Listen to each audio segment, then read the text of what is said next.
I'm Dr. Georges Benjamin, and I am chair of the Committee for the Analysis to Enhance the Effectiveness of the Federal Quarantine Station Network based on lessons from the COVID-19 pandemic.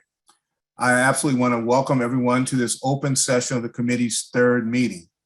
I want to note that this is an open, on-the-record information gathering session.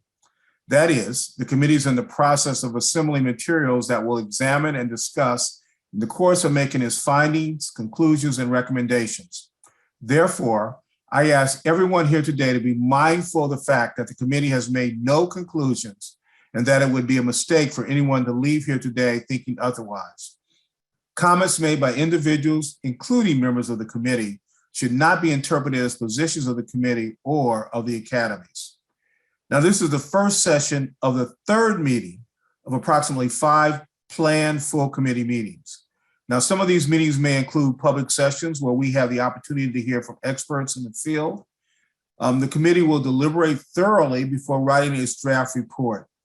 Moreover, once the draft report is written, it must go through a rigorous review by experts who are anonymous to the committee, and the committee then must respond to this review with appropriate revisions that adequately satisfy the Academy's Report Review Committee and the chair of the National Research Council before it is considered an NRC report. Now, the expected report release is May 2022, and further information on the study, including future meetings, can be found on the project website. Now, the open session today provides an opportunity for the committee to learn more about actions taken by other countries in COVID-19 response efforts, particularly focused on strategies used to mitigate the transmission of pathogens by arriving international travelers. Now, during the Q&A sessions and discussions, the committee questions and comments will take priority.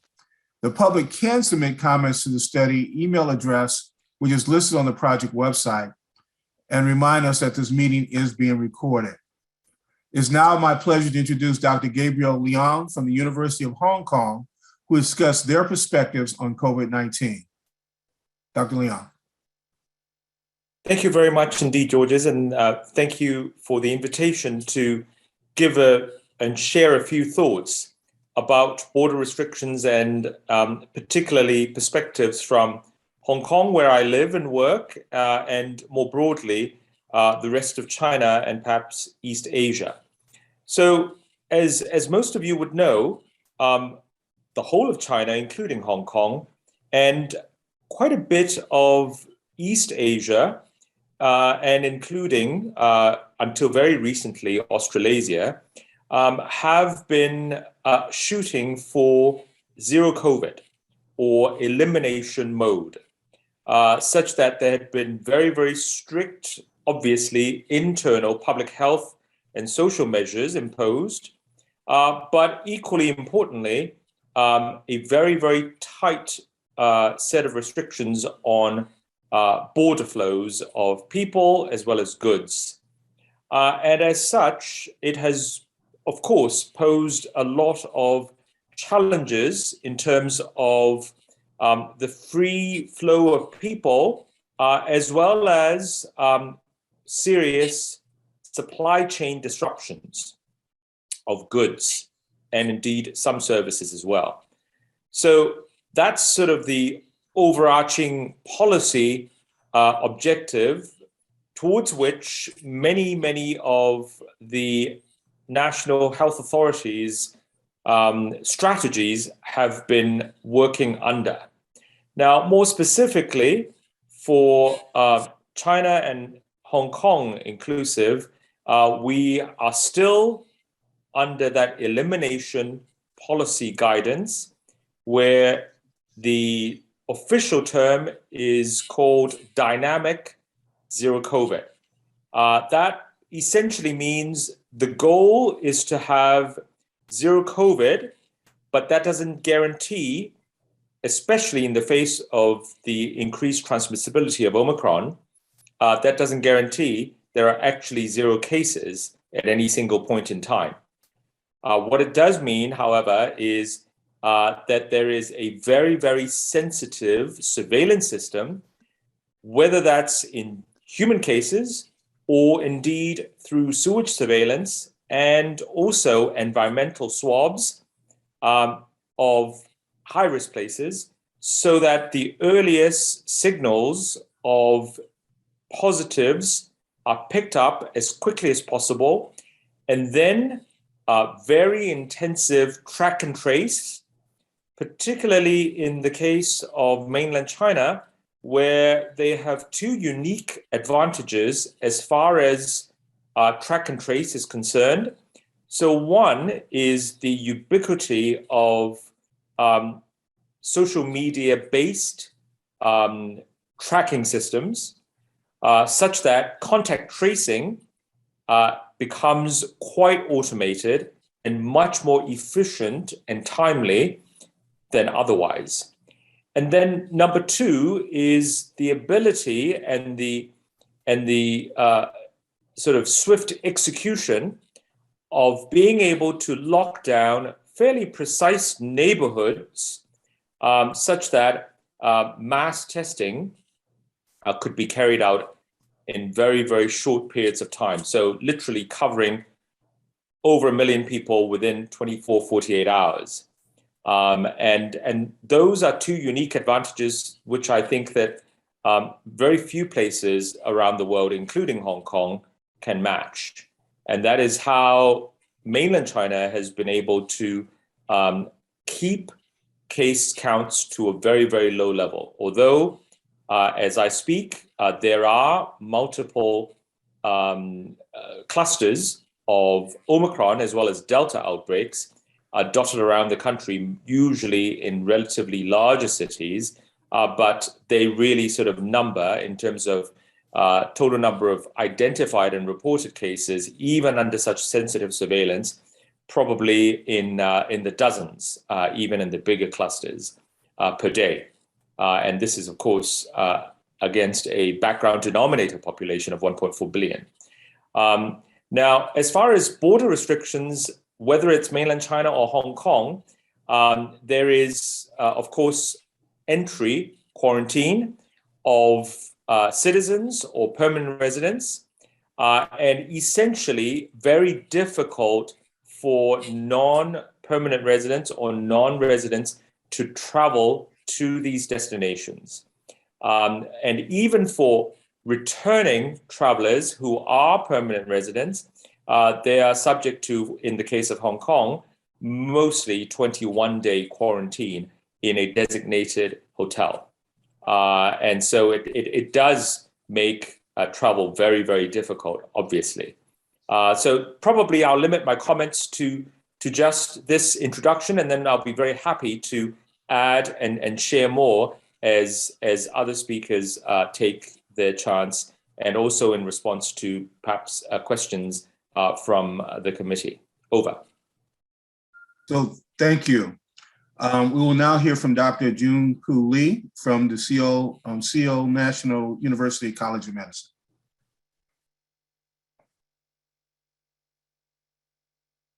Can you see my slide? Yes. Yes. Mm-hmm. Thank you for inviting me. I'm Jung Lee, professor of Seoul National University College of Medicine. I had worked in government more than 20 years, but I stepped down 10 years ago. I moved to the university. I work in more than 20 years in public health field. My present covered the overview of policy and the situation and the border control policy and Q&A. Main policy of COVID-19 response is border control and the alert system. From January 2000, Korea government got the good results by suppression policies, such as China. But with did not perform the lockdown, shutdown, and border closing. This result attributed to transparent communication, community engagement, leadership, and good governance. Actually, we had 2003 SARS, 2015, 18, we have MERS. That made the Republic of Korea to prefer response such as infection control prevention, prepared PP, negative pressure isolation bed, border controls, EIS officer training, and alert system. In early stage of the community spread, public health centers in district or countryside did not give up the contact tracing, early testing, quarantine, and isolation. And the PCR tests, contact tracing are the strong tool to suppression of this disease on early stage. In search of outbreak, we prefer the quasi hospitals to care asymptomatic or the mild case to preserve the health care system. At the time, more than 4,000 beds were opened for this mild patient. While social distance is needed to suppress the community spread, but it costs a lot of many small businesses, and we needed incentive and incentives to these policies, and we prefer the legal bounding implementation. Recently, we had a surge after the lifting the social distance, the December the 1st, due to the nearly the 8% of completeness of the 2 doses of vaccination, but it failed to prevent suppress first wave. As 2 or 3 weeks later, the Omicron will be a major strain in Korea as well as the countries from imported. We are strengthening the primary care system and oral antiviral drugs from the Pfizer. Let us go to the data of quarantine. We have nearly 1% of confirmed case during the immigrations, but we have more than 10% of cases from the quarantine process this weeks. More than half of them come from the Americas and etc.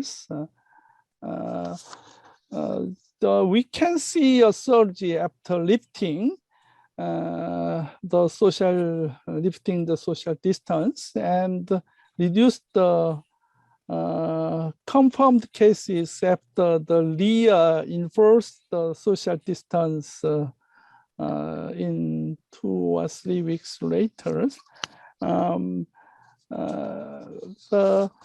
This is the indicator of our responses. Omicron is the the 26% in total confirmed case, but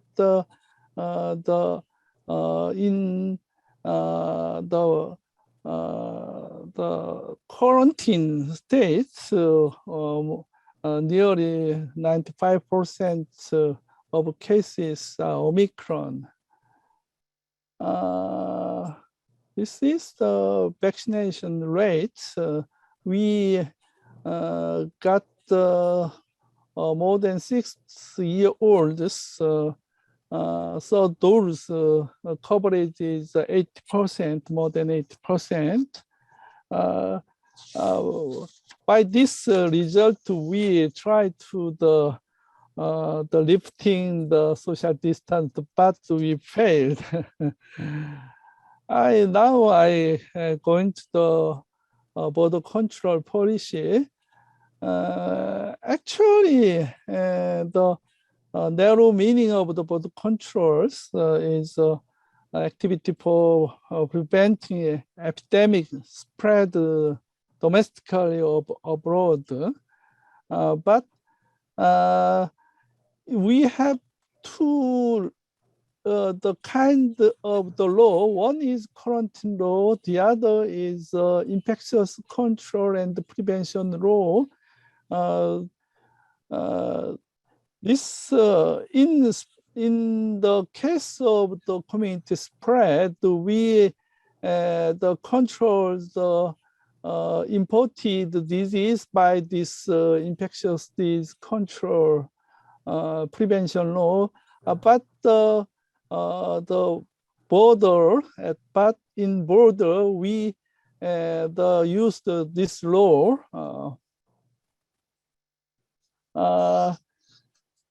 During the COVID-19,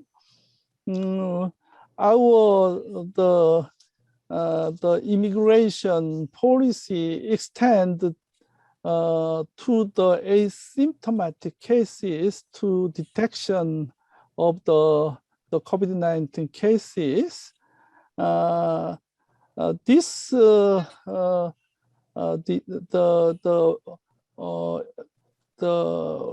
infectious disease law covers the passengers, staffs, flights, and vehicles, and some place suspicious contaminated areas. We have the 6 quarantine stations related to the airports and 18 quarantine stations related to the port. This is the demilitarized zone. We did not connect to other country by railroad. We owned airports and ports. This is the contents of the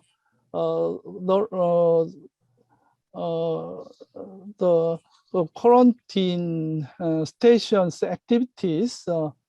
We have the laboratory from 2003, and at the time we also have a clinic to the detection of the imported case. So we have the clinic and we dispatch the EIS officers on the quarantines, and we also inform the people to the traveling informations.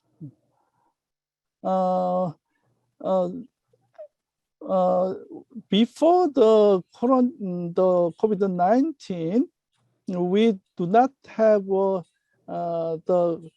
quarantine process in check-in and boarding, and also border control and transportation and the home. But we are now quarantine services to the transportation and the home. This is the quarantine process at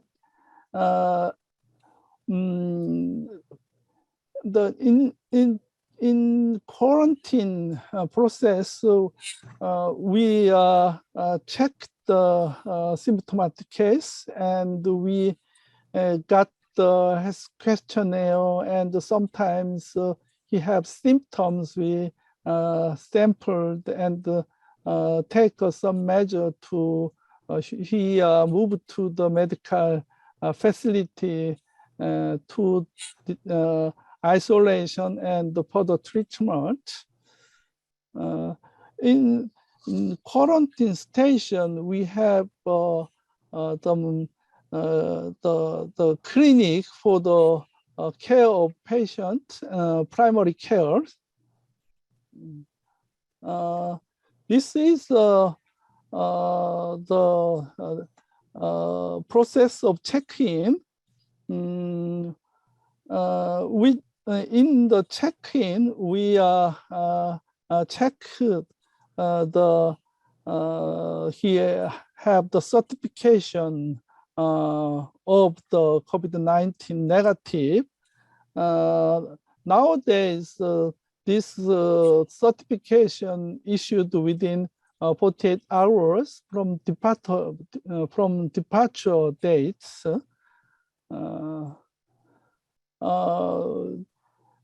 During the boarding, we check the health declaration and travel record declaration. After the boarding, in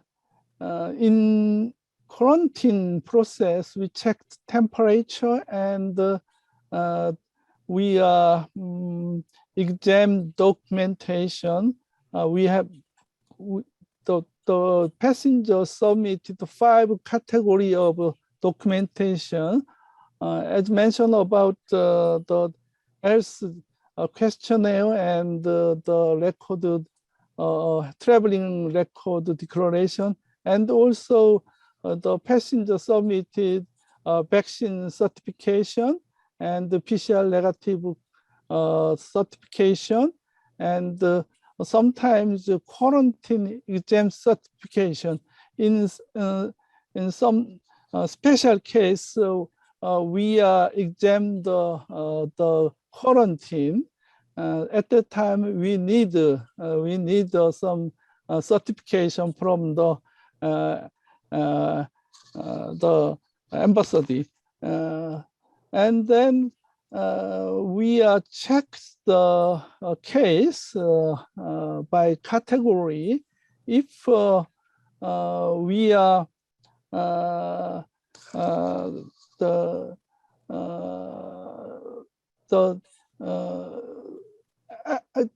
we notify the passenger to the PCR test after arrival first day. We notify to the passengers, and then this is the process of the check the temperature, and the 5 kind of the documentation must be submitted, and then we check the category and notify the PCR test place, and then if the passenger have a symptom, he go to the quarantine station. If he did not any symptoms, but he did not have the vaccine certification, we go to the temporary registered facility. This is the algorithm of the cases.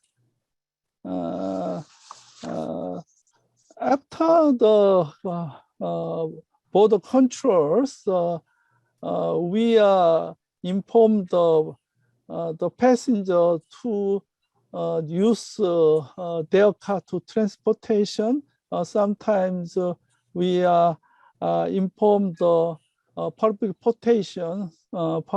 transportation like the quarantine train and like the quarantine tax. If the passenger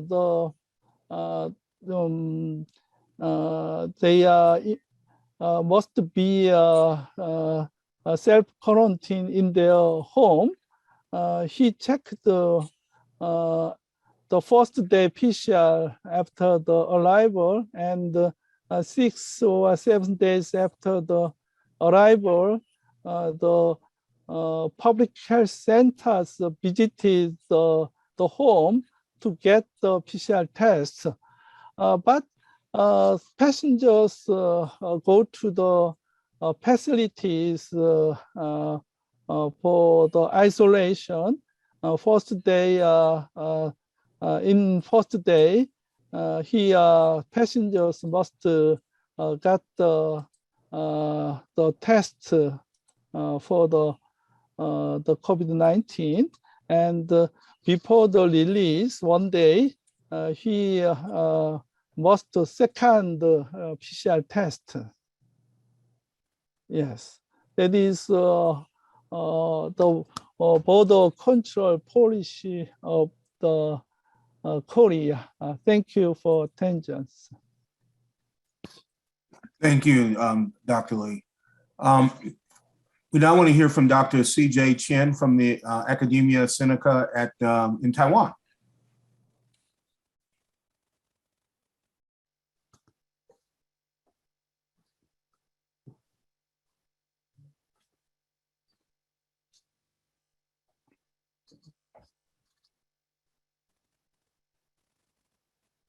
I think you're still muted.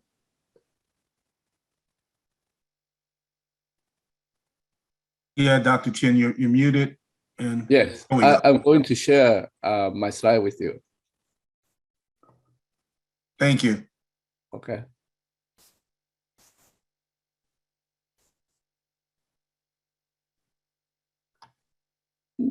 Something wrong. Yeah, we can see them. Okay. Okay. Okay. Can you see now? Yes, sir. Okay. Good. Okay. Thank you very much for inviting me to join this discussion section. And today I'm going to share with you this border control policy in Taiwan. And Taiwan has tried its best to reach this zero COVID in year 2020. And as you can see on this slide, there's both this cumulative confirmed COVID-19 days and cases in Taiwan kept quite low in 2020 and until from 2020 to 2022. And even the estimated cumulative access days per 100,000 people in Taiwan was also very low. And we have a negative estimated cumulative access days per 100,000 people. And this is a stringent index derived from the Oxford University Martin School.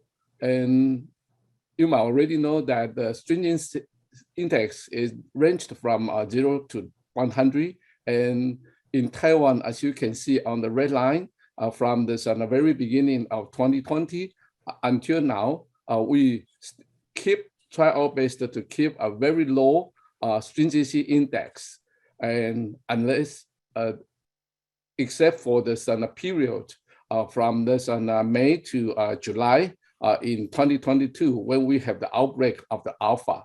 So what we are trying to do is that we try to have a very stringent border control in order to make the people in Taiwan can go to school freely and also go to work, and without that's a city lockdown and without any kind of mass screening.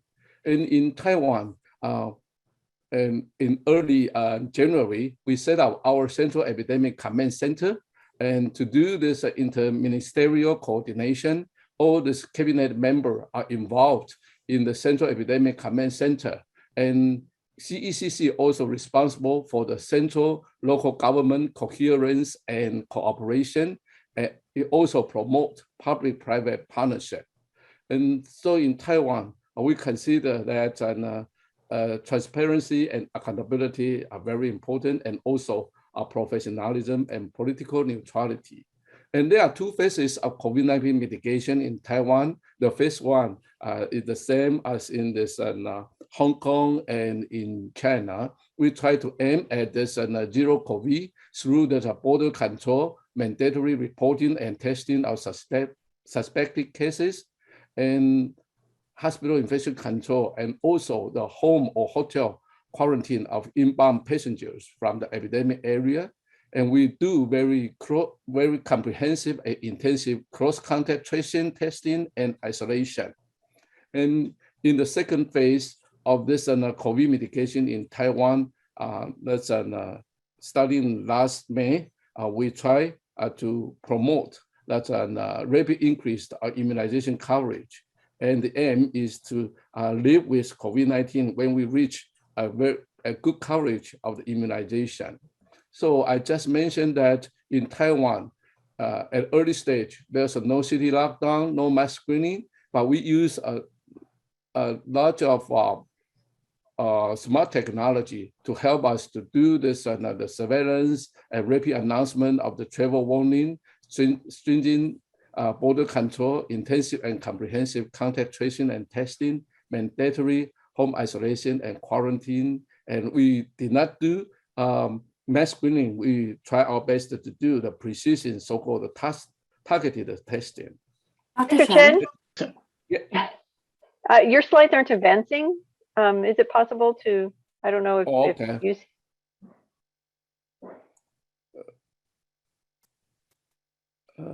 I see. Okay. Can you see now? Yes. Okay, good. Move that. And okay, good.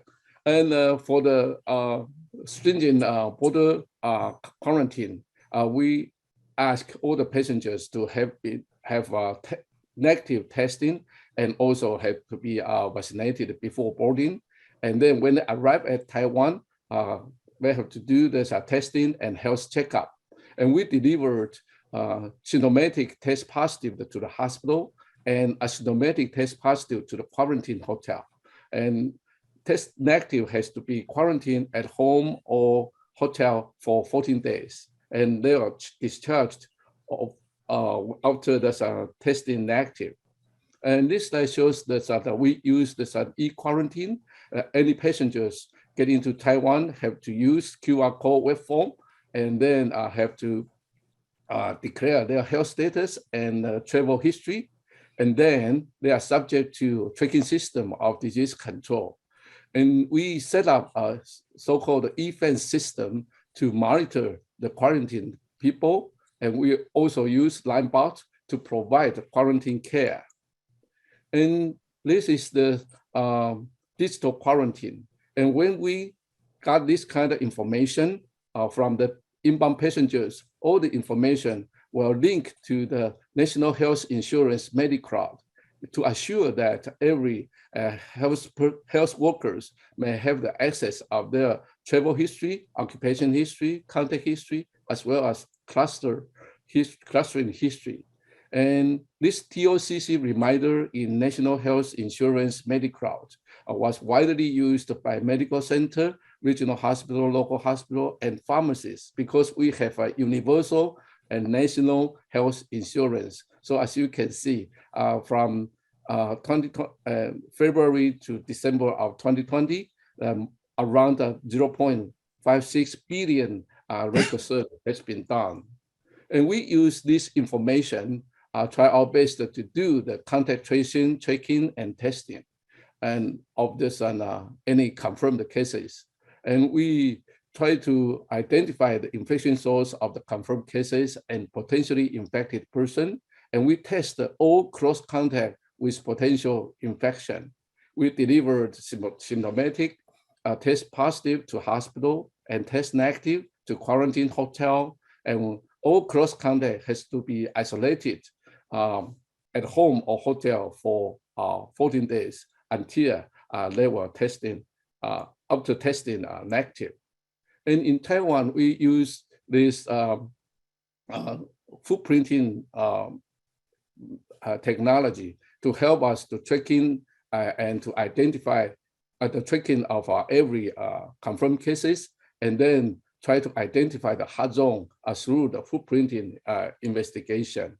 When there was an Diamond Princess and a cruise ship came to Taiwan, and all the visitors, around the 3,000, go to 60 tour sites, and then we have self-broadcast to person who visit the hot zone during a specific period of time.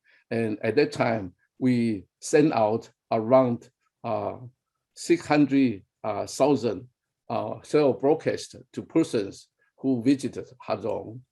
And of course, to collect this kind of information, we definitely have to assure the public that all the information we collected from this the contact information will be kept for only 28 days and only for the purpose of disease control.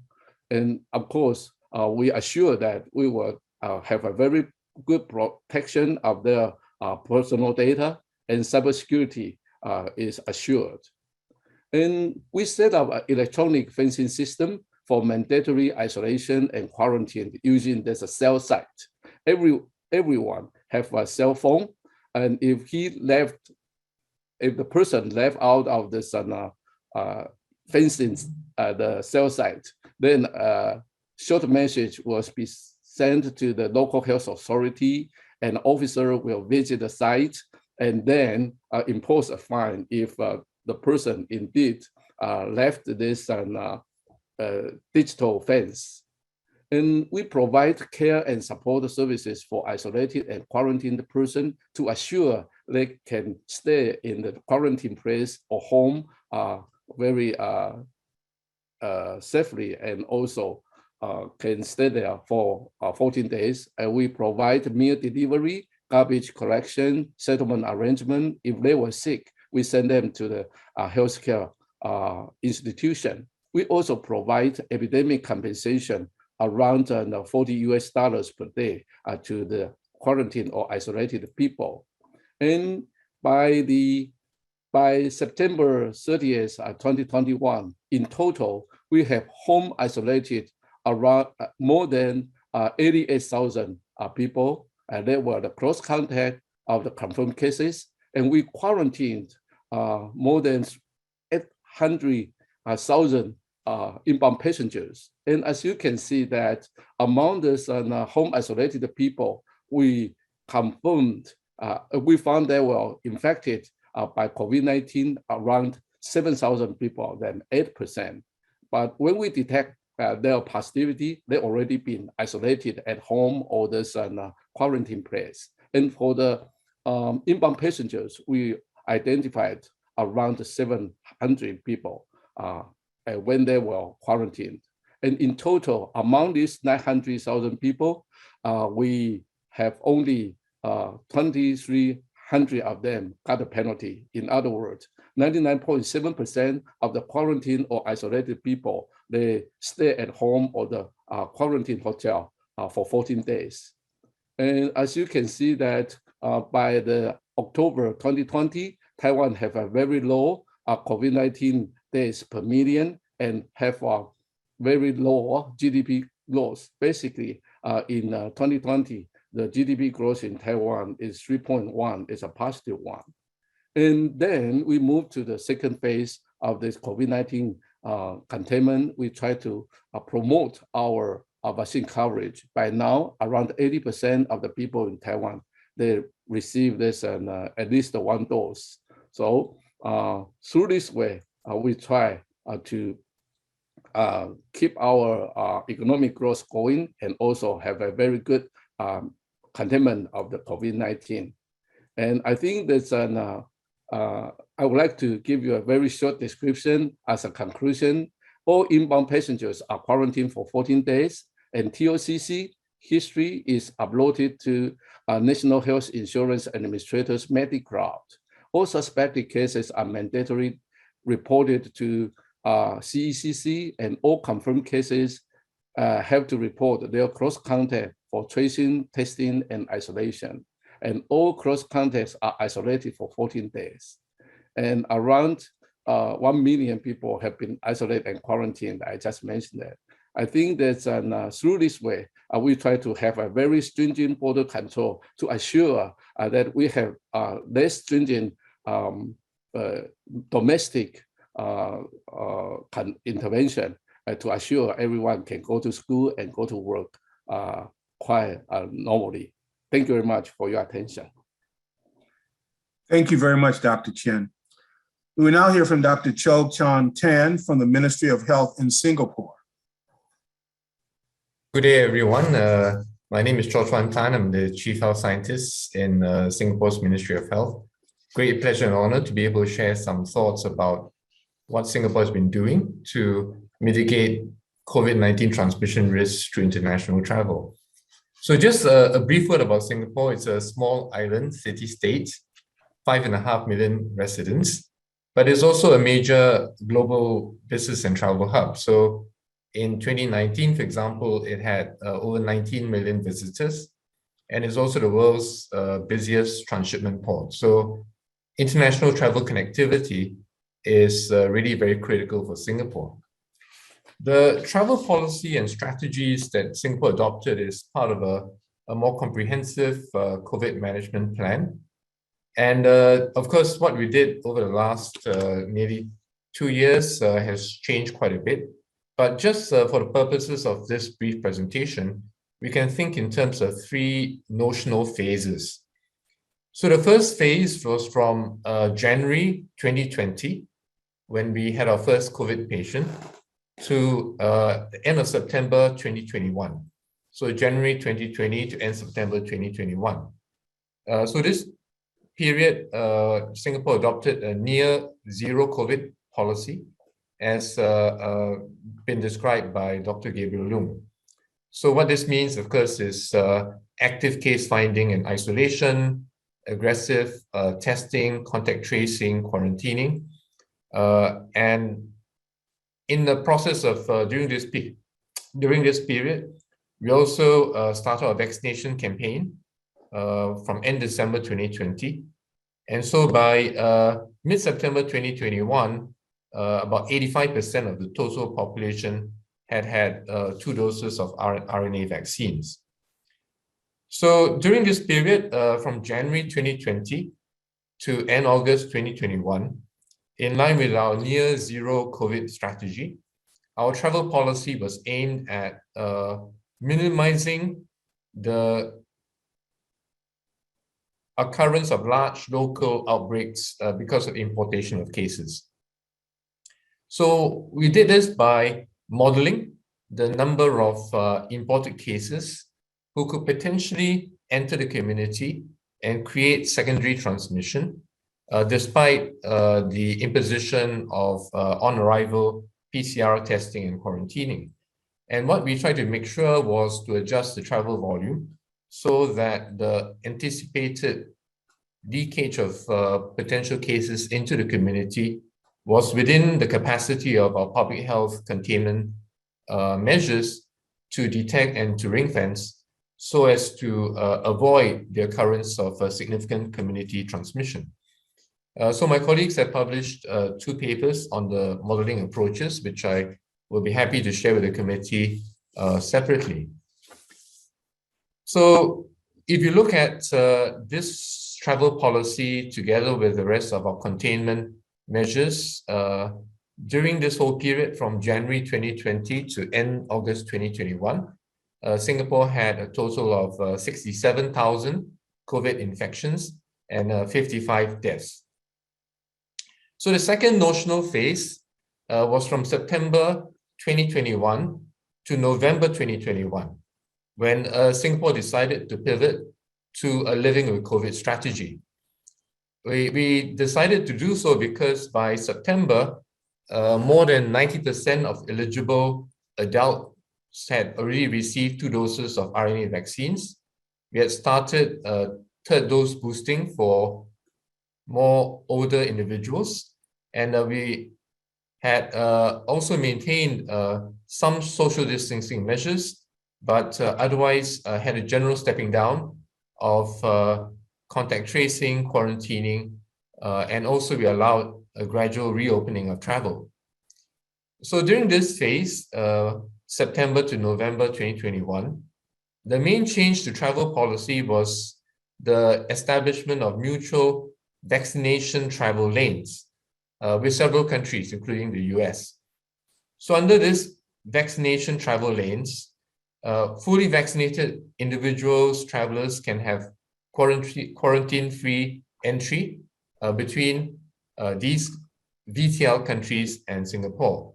But just with the requirement of a negative PCR test before departure and a negative PCR test on arrival in Singapore. So if you're a traveler from a country not on this scheme, you could still enter Singapore, but you'll be subject to quarantine, which is currently in the region of about 10 days.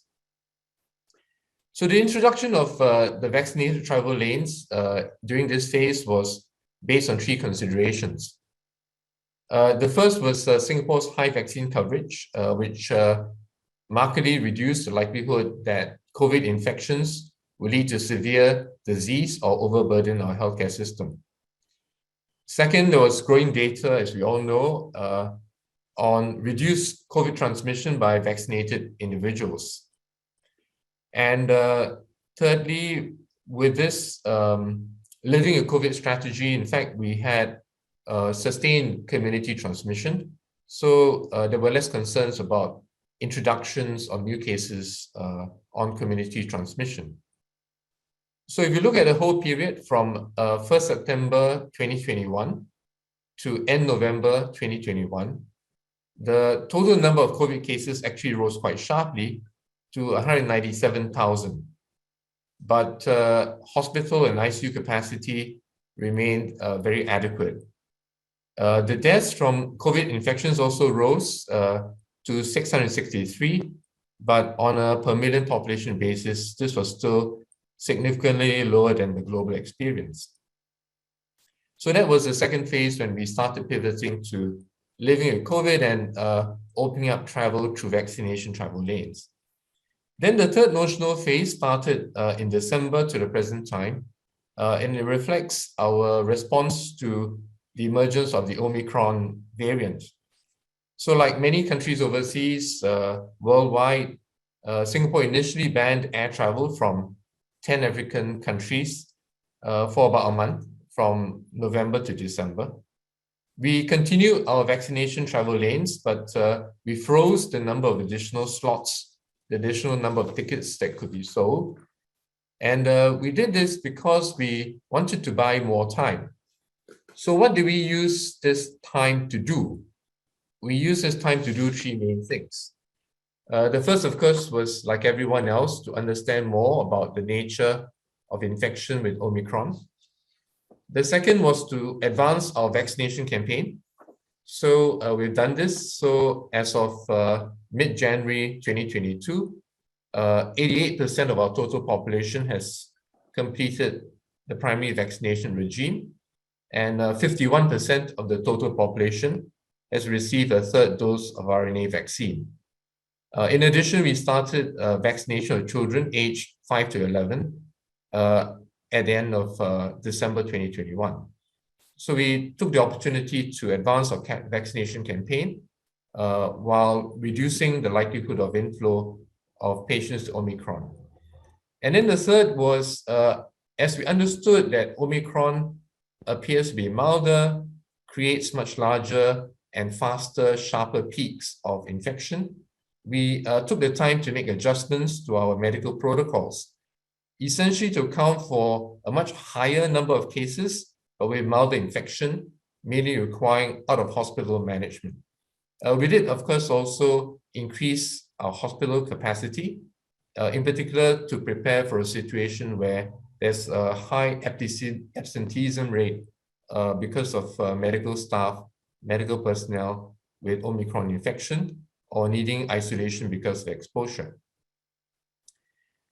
So we continue our vaccination travel lane scheme despite the Omicron emergence, but we added some additional rapid antigen testing on days 3 and 7 of the travelers' stay in Singapore. So to summarize, Singapore had 3 notional phases. From January of 2020 to August 2021, we had a near zero COVID strategy while we vaccinated our population.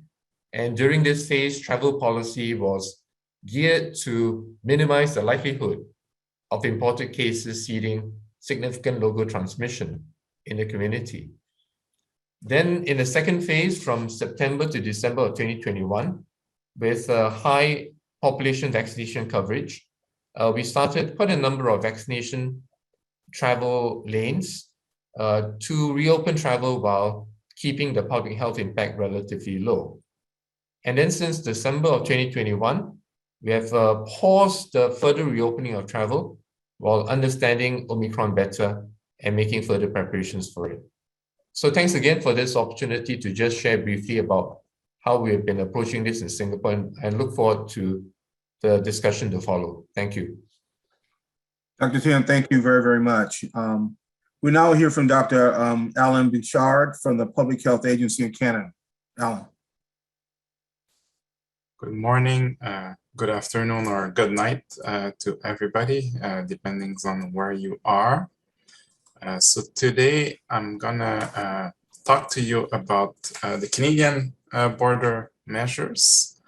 Just try to share that presentation here. Hopefully this will work. I think it's working. Yeah. So basically, you know, I want to start a little bit with the Canadian healthcare system. This is what we're going to see today. So the Canadian healthcare system, because we need to understand this so that you can understand why we're doing what we're doing. We'll see a little bit of the Quarantine Act, so the Canadian Quarantine Act, which allows us to do what we're doing. And of course, a summary of the border measures. We have to summarize them because we've changed them a lot, and some of the lessons learned from those border measures. So first of all, is the Canadian healthcare system. And I don't want to take too much time on this one, but you know, before, people would think that Canada always had a publicly funded healthcare system. So this is not true, because before World War II, you know, it was privately delivered. However, in the 60s, you know, early 60s, the provinces and territories have decided to do a publicly funded inpatient and diagnostic, you know, system for all of their population. The Canadian system is based on 5 principles that I've listed here. So the portability, the accessibility, the universality, the comprehensiveness, and the public administration. The 2 most important one for today anyway is the public administration. So all of our public healthcare system has to be managed by a public entity who is reporting to the province or to the territory. In Canada, we have 10 provinces and 3 territories. And of course, the accessibility. So there should be no financial barrier for people to access the healthcare system. In terms of the roles, it's divided between the federal government. So I work for the Public Health Agency of Canada. I am the federal government, and the provincial/territorial governments. In Canada, most of the responsibility of the healthcare is done by the provinces and territories. The federal government is just responsible for a small portion of people, and I've listed some in there. So for example, the Canadian Armed Force, you know, the inmate in federal penitentiaries, the Inuit, you know, the people living on the reserve, and some group of refugee claimants. We are also responsible, and we'll see that later, to provide the instructions to the travelers who are coming back to the country. We'll see that later in the Quarantine Act. So the responsibility of public health is also shared, where most of the responsibility falls into the provincial government or territorial government. So they will do, for example, contact tracing, etc., etc. For us, we are responsible for the Quarantine Act. So if you guys know a little bit of the history of Canada, when the first European immigrant came in Canada, close to 1867, close to our constitution, basically there was a system to quarantine people in an island that we call Gros Île. So there was that system to quarantine people. So since 1867, we've been having that Quarantine Act. Now it is administered and enforced by the Public Health Agency of Canada. And we do that with all the level of government as well as the port authorities. Because for us, we only have a small number of quarantine stations. However, the Canada Border Service Agency, which is custom officers, they have offices everywhere at any point of entry in Canada. So it's easier to be able to have them, working for the public health, I would say, ideal, so that, we can share the responsibility of managing these borders together. So we have that Quarantine Act, like I said, that was built in 1867 because of all of these European. However, it was revamped, after SARS, so in 2004. And actually in 2004, this is where the Public Health Agency of Canada was created as well.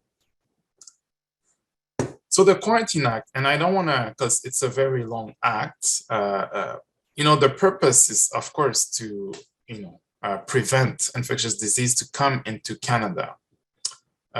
There's a lot of sections, in that Quarantine Act, which allow us to give a lot of power to the quarantine officers. One of the section in this act is allowing us to do everything that we want to do to protect our border. So this section is the section 58, and this is a public. You can go on the internet and Google Canada Quarantine Act, and you'll find the section 58. It's very important. So I'm going to read it. If I can move this here. Okay.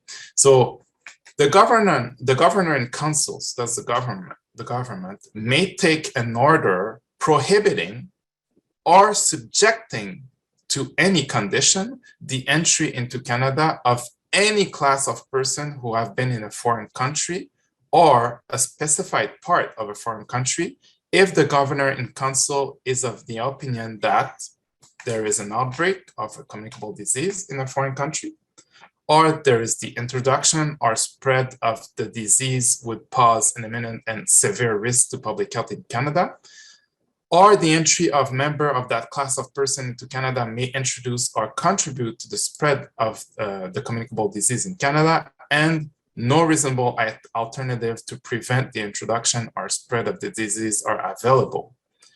So I've highlighted prohibiting and subjecting to any condition. So we can do both. We can prevent people from coming in, of course, if they are foreign national, and we can also subject anybody who is coming in, whether you are a foreign national or a Canadian, to a condition upon your entry.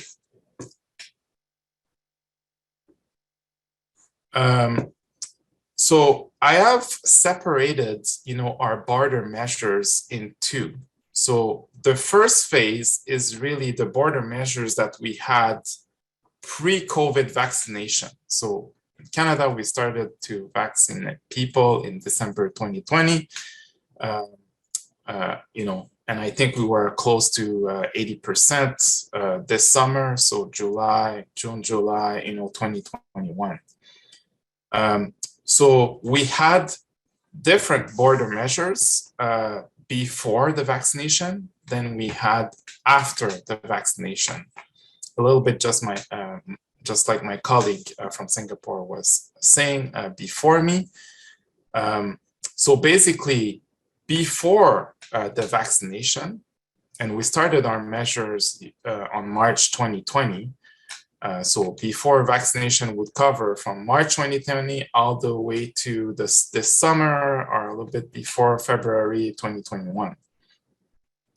So if we try to summarize this, of course, we started those measures with the repatriation of Canadians from affected cruise ship. If you guys remember, there was some cruise ship with people that were affected by COVID. We had to repatriate these people, and this is where we started the whole quarantine thing by quarantining these people first. And back then it was in an army base.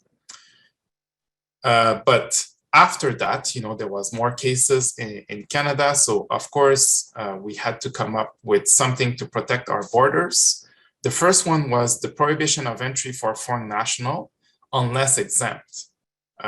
So you can imagine if you are, you are denying entry from people, from foreign national coming into your country, you need to think about all of these exceptions because some of these people are, essential. So I'll talk about the exception a little bit after. People needed to have a pre-departure molecular test. So any PCR would do 72 hours before entry. There was also a mandatory quarantine and for people who were coming into the country, and mandatory isolation for people who are coming in symptomatic into the country for 14 days back then. We also had quarantine facilities for travelers who are unable to quarantine or unable to isolate. These federal quarantine facilities were managed by us, the Public Health Agency of Canada. As I was saying, when you're prohibiting entry of foreign national, you need to think about all of these exemptions. So in our law, we built in all of the exemptions for people to still, for some essential workers to be able to come in. But we had to think about students, international students. We had to think about custody agreement, right? Because we share a very long border with the US.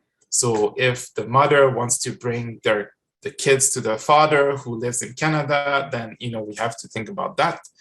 We have to think about the habitual residents.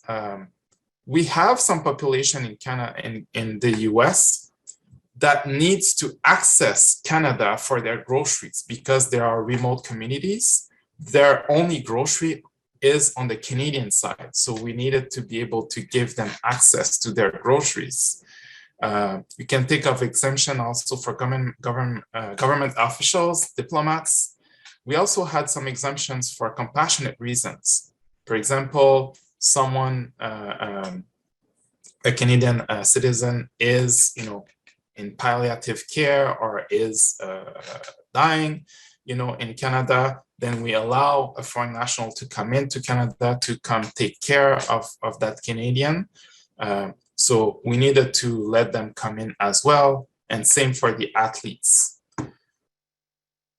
After vaccination, so post-vaccination, we basically shift from giving specific instructions for fully vaccinated and other instruction for the unvaccinated. So for us, someone who is fully vaccinated have received, either Pfizer, Moderna, AstraZeneca, Janssen, Covaxin, Sinopharm, Sinovac, but they also need to put all of their information, capture all of their information about their travel, about their pre-departure PCR test, about their place of quarantine, everything in an app that we call the ArriveCan app. So you need to put everything into that app.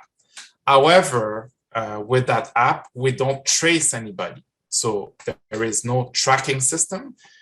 There's no e-fencing. We can just have the traveler to input all of his information so that we can verify that information at the border.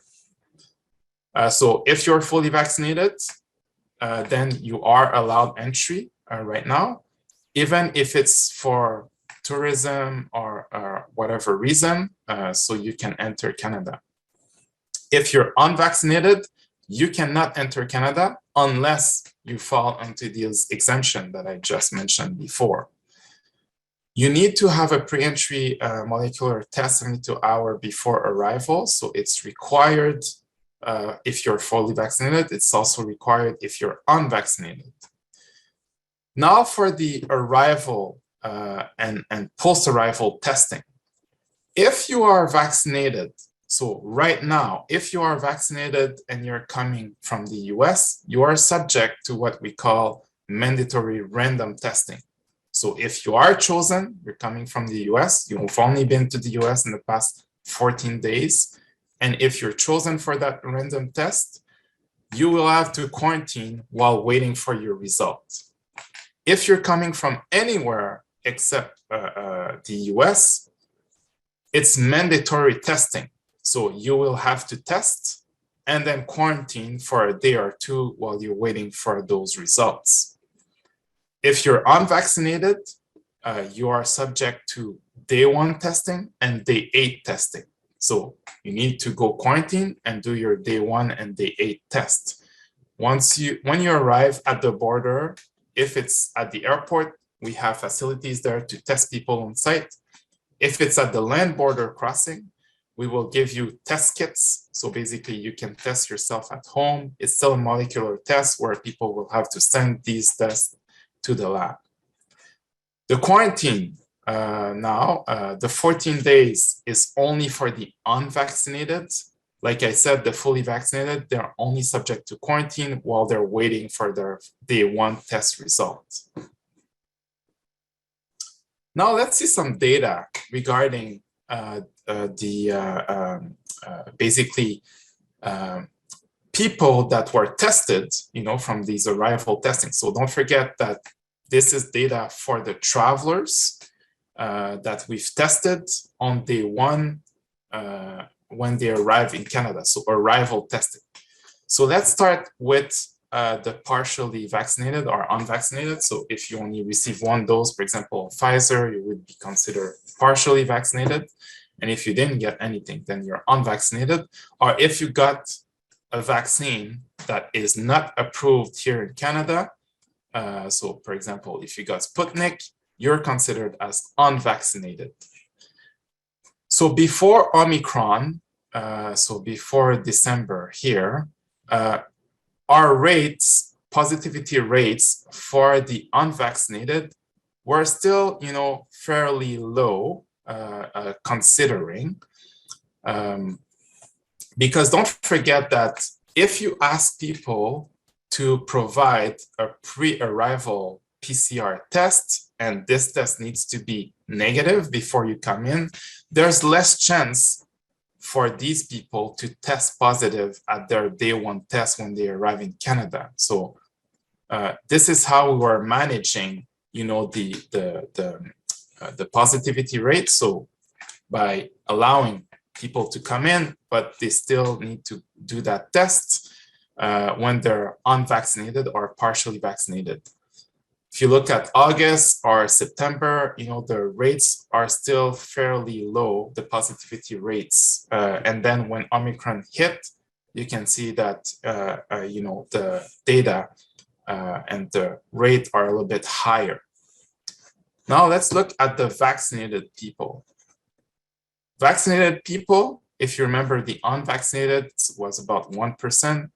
The vaccinated people now are close to 0.2% of them were coming in that were, positive. So that's why, we were allowing more vaccinated people to come in, because we knew, with Delta anyway, we knew that the rates were still very low for the fully vaccinated people. Of course, again, with Omicron, this has raised, and we will see with the new data in January that it will raise even more. But before that, you know, the 0.2% average positivity rate compares to 1%. This is what allowed us to give different instructions for the fully vaccinated cohort than the unvaccinated cohort, which the measures were a little bit more strict. Of course, in Canada, when you don't follow the measures, you are you know, subject to fines. So the fines can go all the way up to $5,000 plus fees. So this is a breakdown of roughly, you know, how many fines were given because people, you know, were in breach of quarantine, or they refused the arrival testing, or they were arriving without a valid pre-border test. So these are all the fines that were able to be given to these travelers who were in contravention of the order. The way we do compliance and enforcement in Canada is that there's multiple ways to do that. The ArriveCan app, you need to report daily, you know, on this app. We also have, we've hired, you know, security guards to go do door knocks on people's home to ensure that they're still home. We have robocalls, so basically the system will call you to ensure that you're home. We have actual live people who will call you, but we can also send the police if we think that you're breaching quarantine and that you're high risk on that compliance and enforcement list. The lessons learned really there's multiple, but I'm just going to name a few. So there is some operational challenges, I would say, to test at border. If you guys remember that, you know, at the beginning of the pandemic, there was not so much travel. Now that the travel has almost came back to normal, and it was the case anyway this summer, you need to test way more people. So you need to think with your airport partners, how are you going to achieve that? Because if you're testing them on site, that's a lot of people to test. How can you do that without, you know, impeding on the traveler's flow? So that's a challenge. The compliance and enforcement is based on a risk level. So just like I said, robocalls, you know, in-person calls, the visits, police visits, etc., etc. But even with that, you know, you cannot control all of the travelers at any time during the day. So there's some limits to that. There's some discrepancies between the federal and provincial rules for quarantine and isolation. Just like the US, some of our provinces have moved to a 5-day isolation. But for us in the Quarantine Act, we're still at 10 days of isolation and 14 days of quarantine. So for the travelers, sometimes when they live in a province, they think that the isolation is 5 days, but in reality, it is 10 days. So sometimes it does create a little bit of confusion for these travelers. The quarantine of travelers in federal facilities was also new for FAC, right? For the Public Health Agency of Canada, because we've never done that before. So yes, we are expert in infection prevention and control and so on and so forth. But when you're actually quarantining people into hotel and you're keeping them there for 14 days, there's a social aspect to it that you need to ensure. And for us in Canada, you know, the duty of care is very important. So we need to make sure that these people are well taken care of, no matter what their issues are. Also, there was multiple change in the law. So that what I showed you today is just a summary, but we're changing the law and the border measures. At some point, it was every month or every like sometimes it was even twice a month. So it's really difficult for the travelers, but also for the officers, so custom officers, but also quarantine officers, to keep track of all of these changes and to apply them, accordingly. Also, there's an asymmetry of border measures between Canada and the other countries. And for us, our neighbor, which is the US, this is major because you have all of these travelers who are trying to understand what is going on that other country. Why is it so different from one country to the other?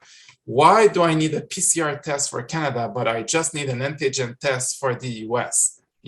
Why do I need to quarantine in Canada, but I don't need to quarantine in the US? So for people who are doing a lot of back and forth, it's becoming very confusing. So there is, when we're going to move forward, and I think this is one of the questions that will be bring up to the committee, we will need to find a way, I think, even if it's at first, for each other to understand these measures. Because right now, some travelers are saying, well, this is all over the place. How do we communicate to each other, those measures and the rationale behind those measures, so that when we in Canada have people going to the States, we can tell them, you know what, this is what you should be expecting. This is the reason why. When you come back, this is what you should expect, and this is the reason why. And trying to align, I understand that trying to align the border measures, might be a little bit difficult. Because we have different political contexts and so on and so forth. So I think this is normal, but I think there's a little bit of a education to the travelers that should be made on a broader perspective than just on those different countries. So of course, for us, there's an opportunity to learn from each other regarding our border measures and our lessons learned. But I think we should move that a little bit forward and find the opportunity to try to align, at some point, some of these measures. So I will then end this here. If you have questions, you can send them, of course, directly to me. Here's my email address. And I've also put some of my reference. Everything that I've showed today to you guys is public, so you can just go into the Canada.ca website to find all of these information. So thank you very much, and thanks for the invitation. Thank you very much, Alan. So we now want to go to David Heyman from the London School of Tropical Hygiene and Tropical Medicine. Dr. Heyman. Thanks very much, George, and thanks for having invited me to this committee meeting. I have to say I've learned quite a bit by listening to the other presenters, and I hope I can enlighten you a little bit about what's gone on in the United Kingdom. I'd like to divide what's gone on into two phases. One is the phase where the government did the risk assessment and the risk management. And they based their risk assessments mainly on modeling estimates that were coming out of some of the major institutions in the UK, Imperial College, London School, and others. And those estimates encouraged the government to do a blunt lockdown of the entire economy, which happened in many other countries. And so the modeling estimates and the government risk assessment ended up in blunt lockdowns within the country. At the same time, there was promotion of mask wearing and promotion of good hygiene and other issues. And borders played a major role in that first strategy of border closure. This occurred at the time when Italy was seeing an incredibly rapid increase in cases, overwhelming of their health system. And there was a complete lockdown of the borders in the UK, which gradually opened up as time went on with various confusing, just as Alan said for Canada, very confusing testing strategies that really discouraged passengers from coming because they were not only confusing, they were very expensive. The UK required initially PCR testing before travel. They then required PCR testing on day 2 and day 5 and day 7 after travel in various combinations, along with quarantine and self-isolation after arriving in the country. Day 5 test then became an indicator of whether you could leave early from that self-isolation. If day 5 was negative, you could leave earlier. At the same time, there were passenger location forms, which were required for all passengers, which provided information on where quarantining would be done. And you had to certify, you still do on those locator forms, the day 2 testing, that it had been purchased in advance and was available. I myself traveled during that period, and the cost to me was about £350 for the testing that was required in order to come into the UK. I was on the continent at that time. So it was very costly, very confusing. And then the government began a stoplight system, which looked at yellow and red, trying to understand better and help people understand better what the risk was that they were coming from. This lasted a short time. And then all of a sudden, at the middle of 2021, the phase, it changed into another phase.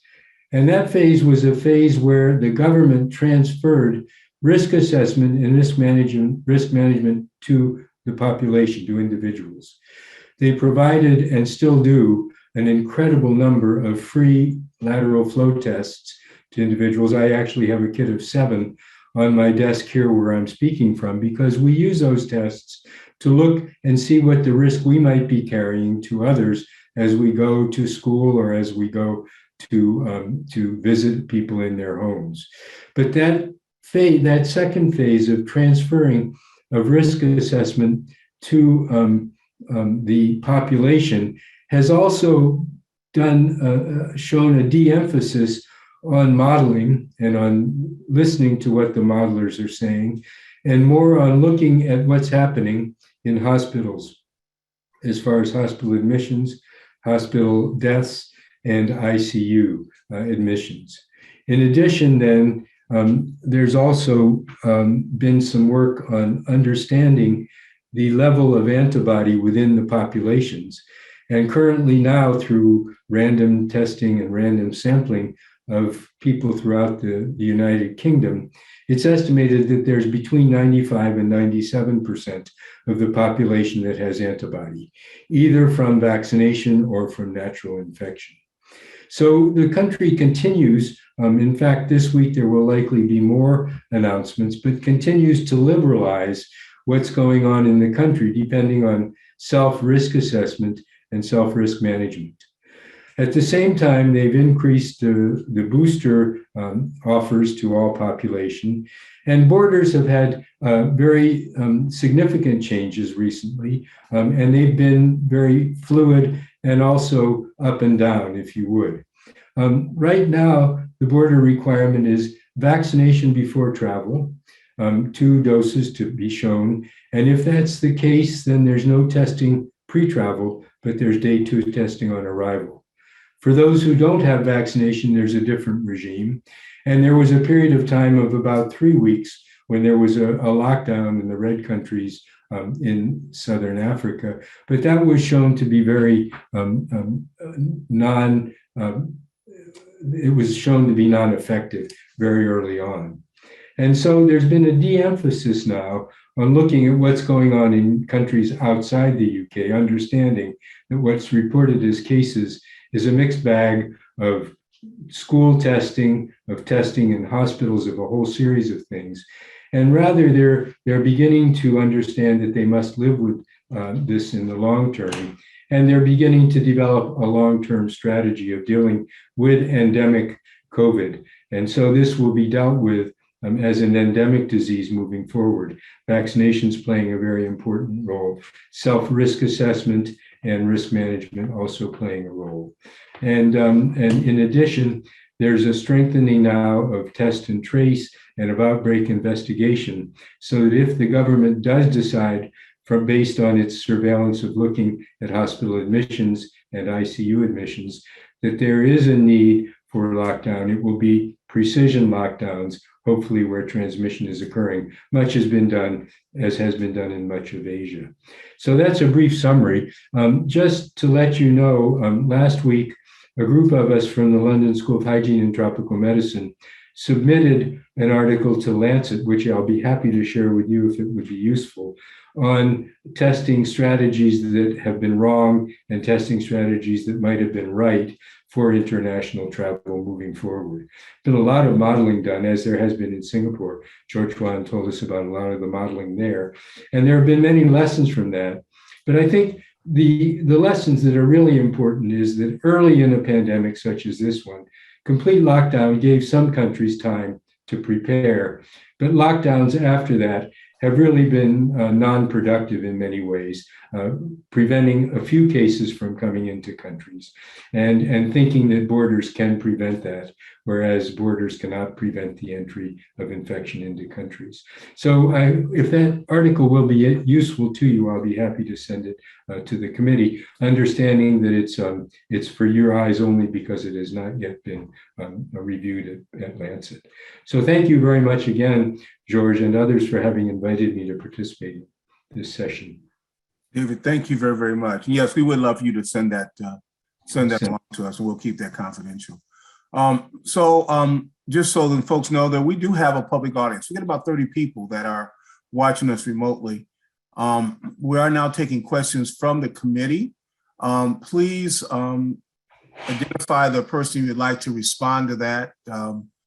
And it's okay for the others, panelists to comment after the initial question has been answered by the speaker. So, and if folks would use the raise hand function or the wave I got to talk to you function. So Larry Gostin. Okay, I had one for David and one for Gabriel. Maybe with David first. In terms of, I'm kind of putting myself in the position of, say, Tedros or somebody from WHO, and hearing in high-income countries saying that it's now transitioning to endemic.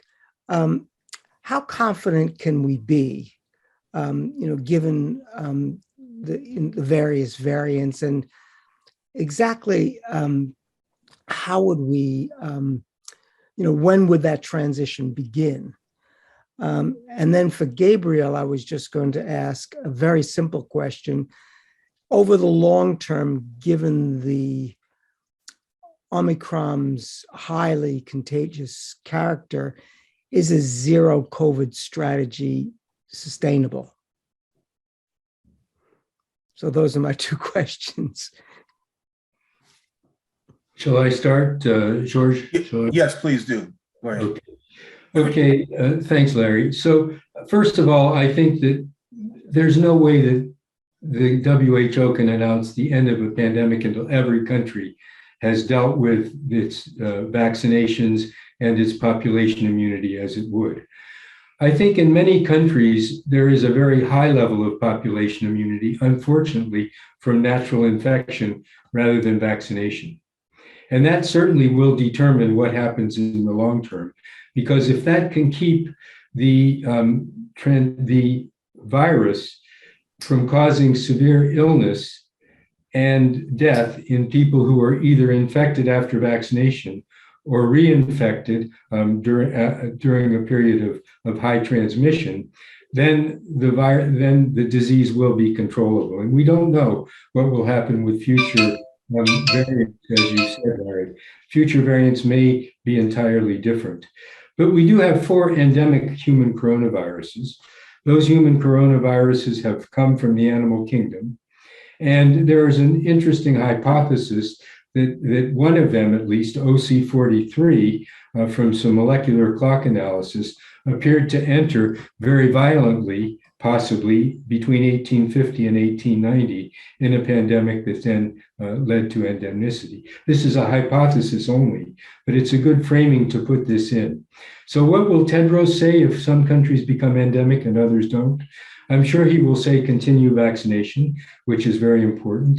And there's a lot of work to do on that, because I just recently participated in a joint NUS, National University of Singapore, London School of Hygiene, vaccinology course out of Ghana for African public health leaders. Many of those leaders say our priority for vaccination is malaria.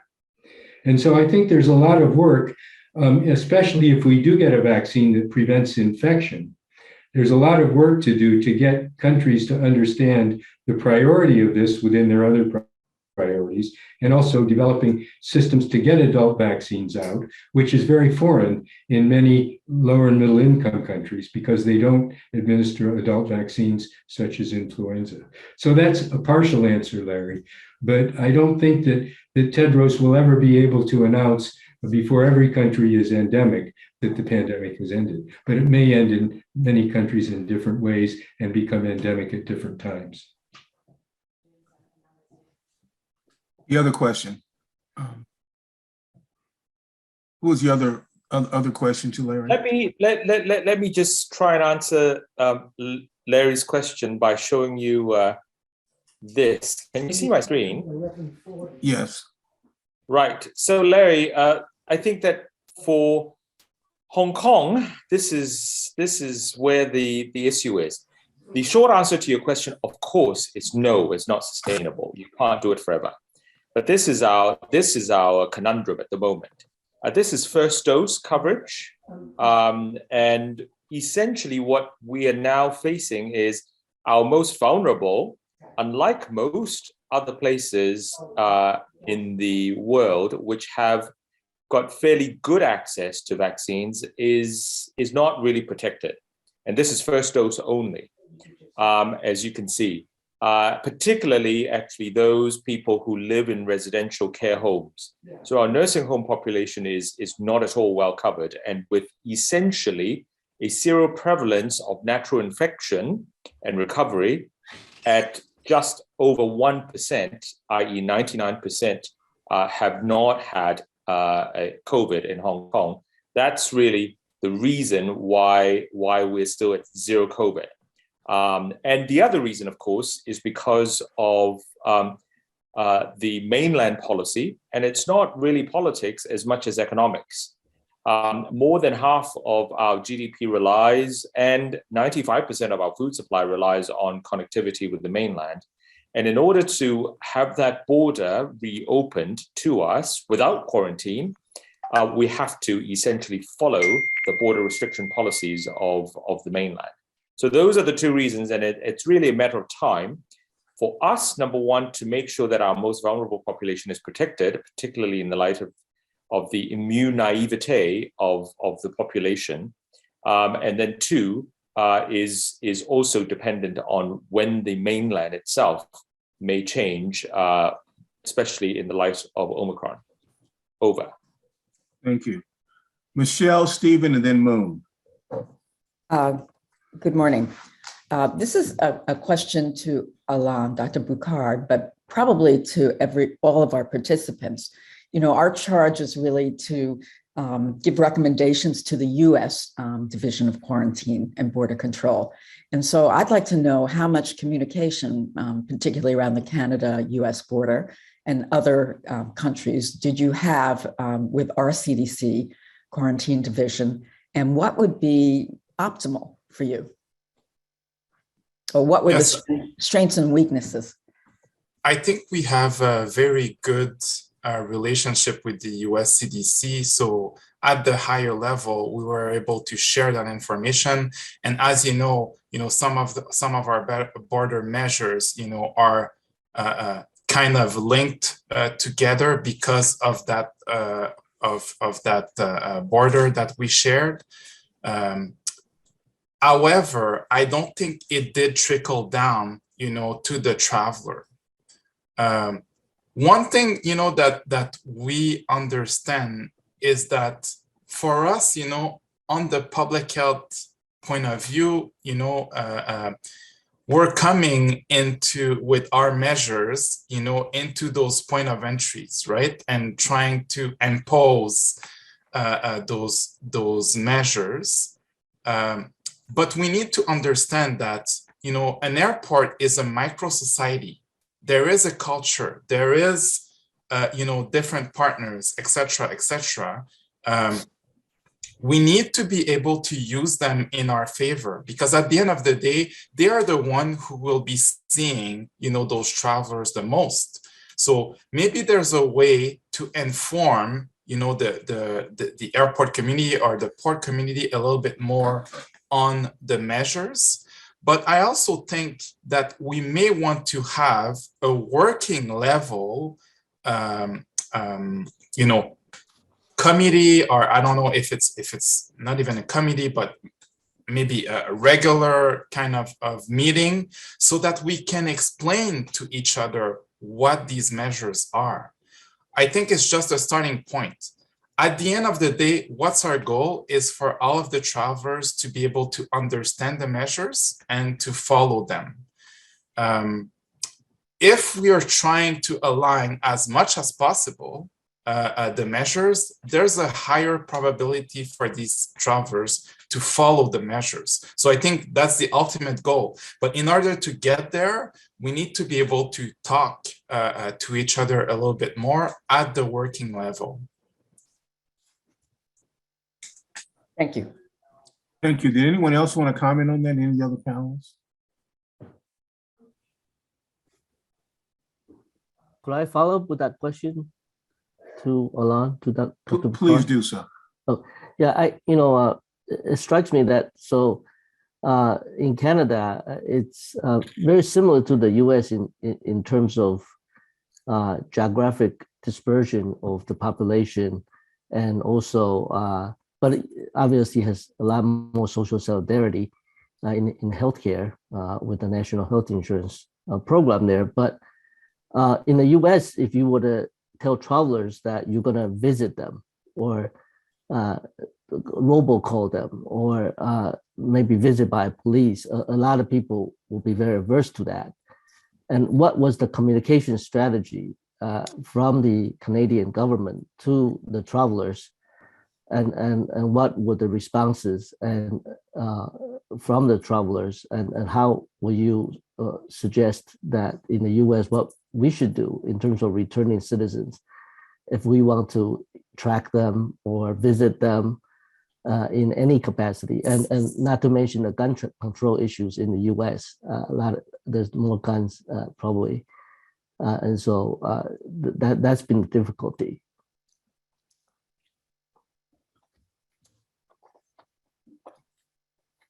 Did you want to comment back on that, or?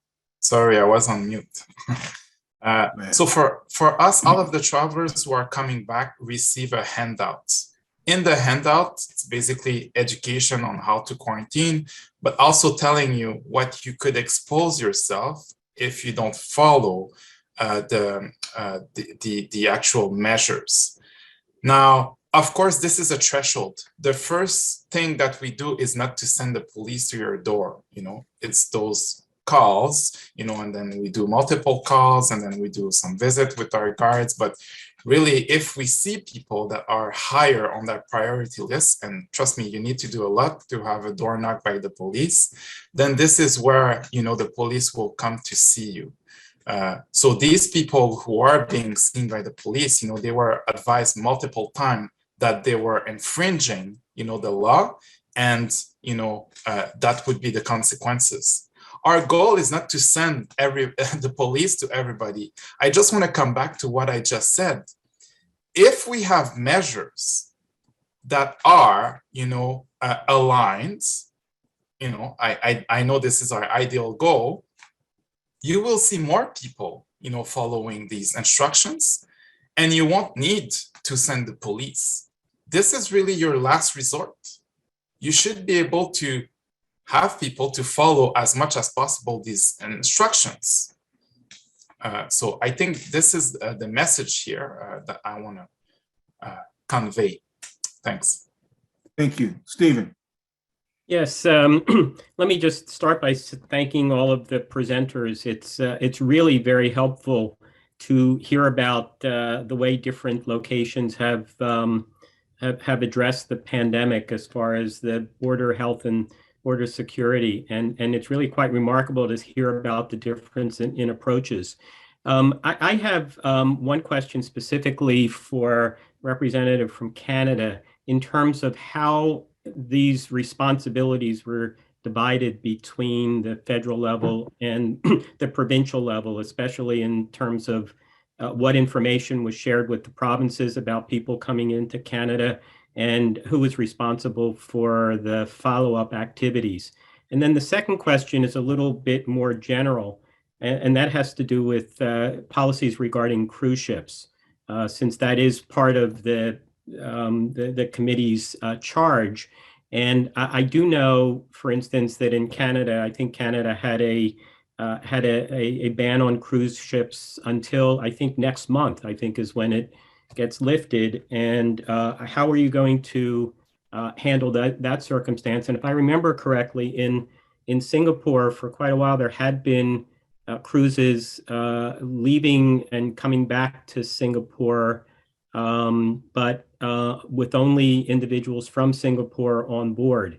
And if I remember correctly, they couldn't stop anywhere. So most of what you discussed was air travelers, but I'm wondering what your policies have been regarding cruise ships. Maybe I'll start with the first question. So the federal and provincial responsibility, just like I said, were shared. However, the traveler is a federal responsibility.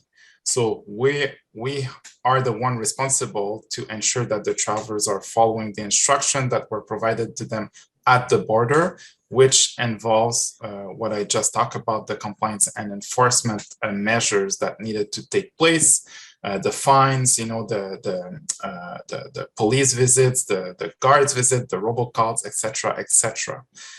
We have calls regularly with the province at least once a week to inform them of the measures at the border.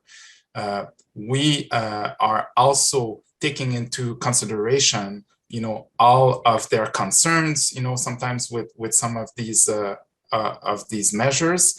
But of course, this is done in a way that most of these concerns transpires into the law so that we can protect them.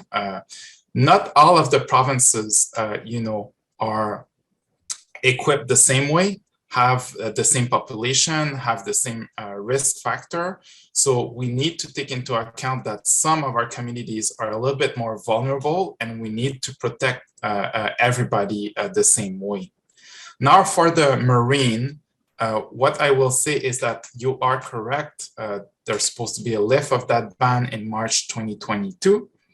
So if it's not reconducted, for us, we are preparing already some, I would say, SOPs and our policy in regards of cruise ship. Maybe this is something that I'll be able to share a little bit with the committee, but later on, because it's not finalized yet.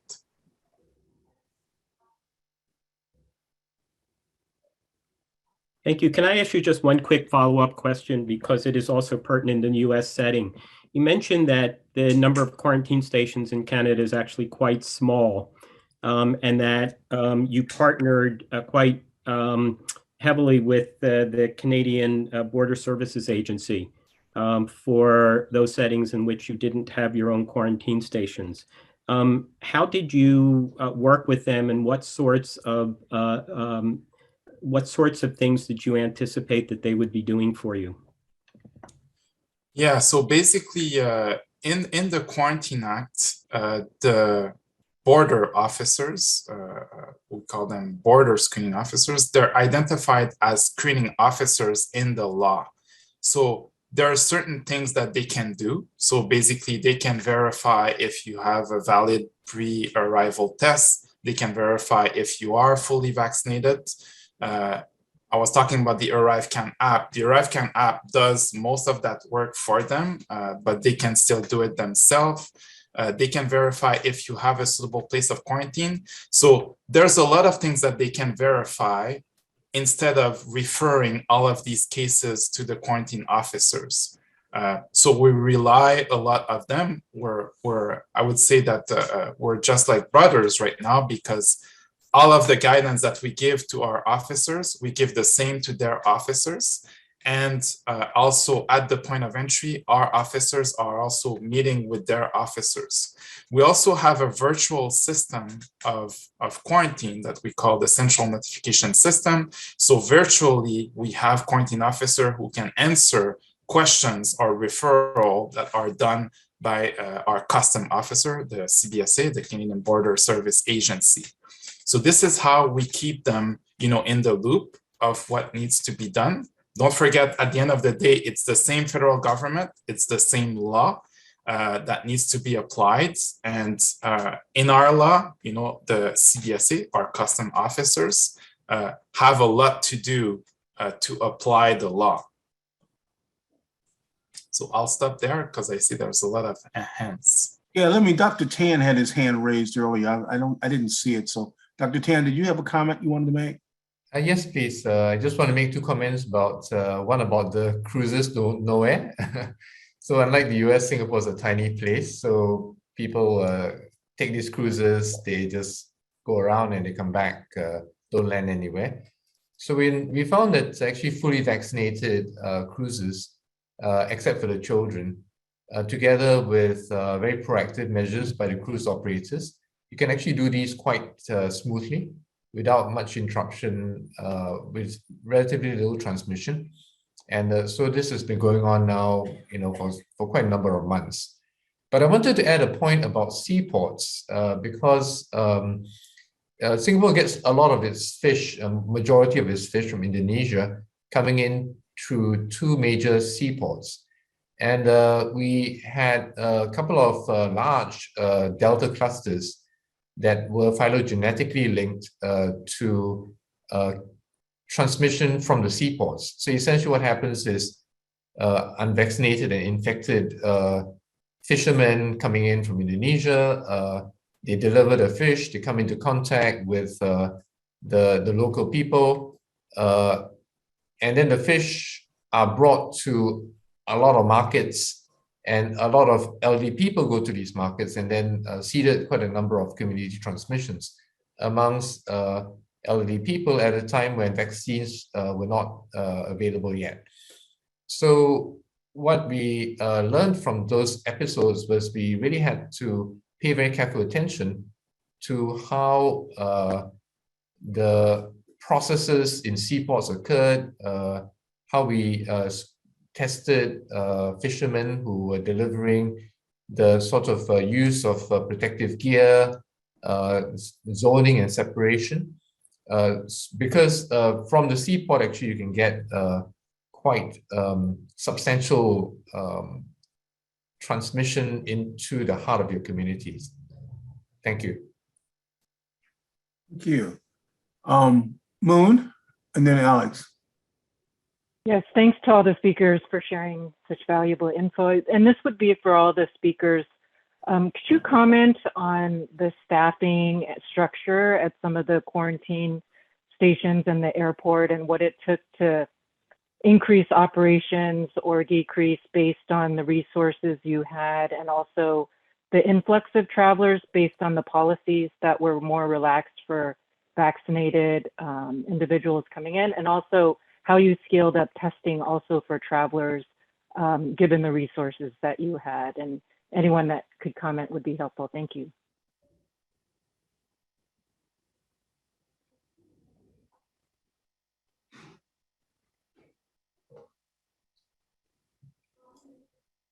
Perhaps I'll just start by outlining what we do in Singapore. We try to estimate the kind of capacity that we need. And then we have converted facilities, like we have large exposition centers, which, because there are no more meetings, are then converted into quarantine facilities. We also made use of a lot of our hotels. So many of our hotels, because there were very few tourists, had a lot of capacity. So we estimate and we bring online a substantial amount of quarantine facilities. And then we make use of contracts with private medical and operations types of companies to provide the testing, the conveyancing of individuals the quarantining and looking after the individuals who have been quarantined. The duty of care, as I think our colleagues from Canada said, is very important. So we have major testing centers, PCR testing centers in the airport that are geared up to provide for the estimated load. And because we don't have, we do have designated travel lanes, etc., and we do have some quotas on entry. So we don't have the normal volumes that we would see in Singapore, which in Singapore pre-pandemic we'll have about 60 million people passing through our airports. But during the pandemic, of course, we're nowhere near that. So we were able to deal with it because of the markedly reduced volumes. I think, as Alan said, the real test will come when we start scaling travel, and therefore we would need very substantial simplification of the requirements. For example, considering moving to antigen testing, supervised testing by video, etc., so as to be able to cope with much larger volumes. Thanks. David, did you want to comment? David Heyman? Yeah, I would just say that I think it's very important to look not only at the process, but also at what that process has led to and the cost effectiveness of those processes. Because it's very easy to set up control measures. It's very difficult to evaluate them and see really whether or not they have been effective in either slowing down the entry of virus or actually having an impact on what's going on in the country.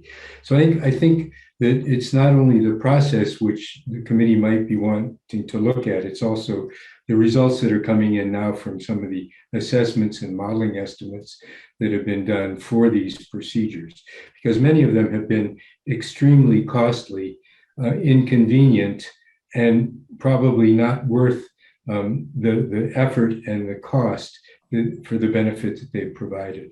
So I just think it's important not just to look at process, which we all can do very easily, but to look at what that process led to. Thanks. It's just a general comment about the whole pandemic, in fact. Thank you. Let me ask a real question. The issue came up around basically tele quarantine visits, tele border visits, where you had someone from the public health side of the house serve as a consultant for other border control officers. Did any of the other countries have that? Do you utilize any other countries utilize that in any kind of meaningful way?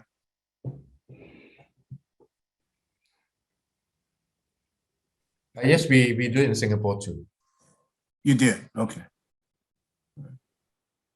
Alex. I just wanted to dig a bit more on some details and actually Alana's touch upon before that is the enforcement part. And perhaps I would like to hear the experience from other people, especially, Gabriel and David in the UK and Hong Kong. So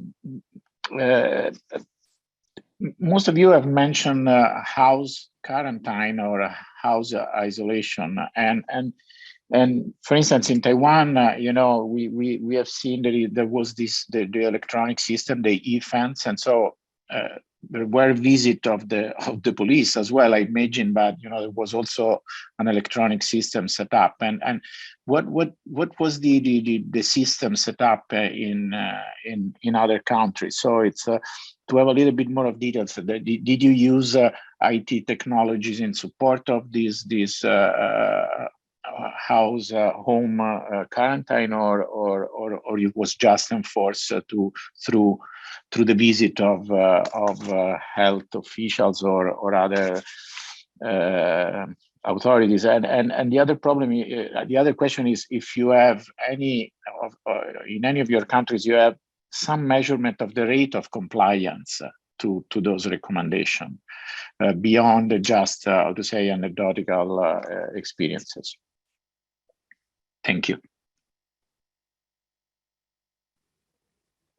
I could start by the UK in saying that I myself was under self-quarantine 3 different times, and at no time did anyone come to visit me. I had a few telephone calls to see if I had any questions, but it was voluntary in the UK, and there were very few checks to see whether people were really adhering to it.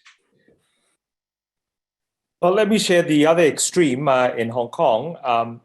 Thanks, Alex, for that question. So Hong Kong is probably one of the strictest regimes in the world, I think. So we, at one point in time, had Bluetooth connected to your mobile phone kind of bracelet. And people do check and check quite regularly, not only remotely, but also with spot checks, with ringing you and then matching your GPS with where your registered self-home quarantine address is. And then it became a little bit leaky. Now, by leaky, I mean essentially sort of breaking the zero COVID sort of threshold, which is obviously not very high. And so since then, everybody who's come into Hong Kong have been subjected to designated quarantine hotels, whether that's 14 days or 21 days. It depends on where you come from and what period of time. And that's essentially what we've been sticking with. The most sort of drastic one has been a recent one, and that is for very high risk Omicron exporting countries. People who come into Hong Kong from those places, they were subjected to 7 days at a government quarantine facility, followed by another 14 in a designated hotel. As far as the hotels go, it's not just sort of staying there for 14 or 21 days, but it's being repeatedly tested up to 6 or 7 times throughout that period. And then after the 14 or 21 day quarantine period, when you're released, you still within those 7 days immediately on exit, you would be subjected to another 1 or 2 PCR tests. So that's really how Hong Kong has been dealing with it. Over. Gabriel, just a follow-up question. One more thing. There's actually been a few instances of within quarantine hotel transmission. Because hotels obviously are not negative pressure rooms as designed in hospitals. So there have been a few instances of those. Nothing is completely foolproof, but that's what we've been living with. Over. Just as a follow-up, Gabriel, when you say the hotel quarantine, this was enforced for both nationals and visitors. So even if you have a house in Hong Kong, you have to stay first in the hotel. Yes, indeed, and so pretty much nobody has a house in Hong Kong. Average living quarters is around about 500 square feet, which is 45 square meters for a family of 4. Lonnie, I think you had a question. Yeah, thanks very much, and thanks to the panelists. It was really good information. David kind of hinted to this, and so I'm going to ask David, and since he's been involved with modeling, or any of the other colleagues, have you been able to quantify at all or roughly assess the effectiveness of border mitigation on the entrance of a highly infectious disease or the spread of that disease once it's in? And that may be different in Singapore and Hong Kong, certainly than the UK and the United States. But it goes back to this cost effectiveness. We're into year 3. David, anything in our modeling that kind of hints to that? There is some modeling that's gone on. I don't have it at my fingertips, Lonnie, but what I can say is that the database that was collected by the UK for the people who were infected when they came into the country showed that there were very few people actually infected when they came in. And I haven't followed up on that database. I know Adam Kucharski at the London School has, and I will make sure that the committee gets some of that data that's been the modeling data from the UK on the evidence that they have from the people who came in with infection. Lonnie, we had two papers published on the modeling, and I'll be happy to send it to the committee. That'd be great. Thank you. Thank you. This is George's Benjamin. Let me ask a question. Are there any particular, this is for any of the panelists, are there any particular legal authorities that you wish you had? That gaps in your public health legal authorities that you identified as you went through this response over the last 3 years?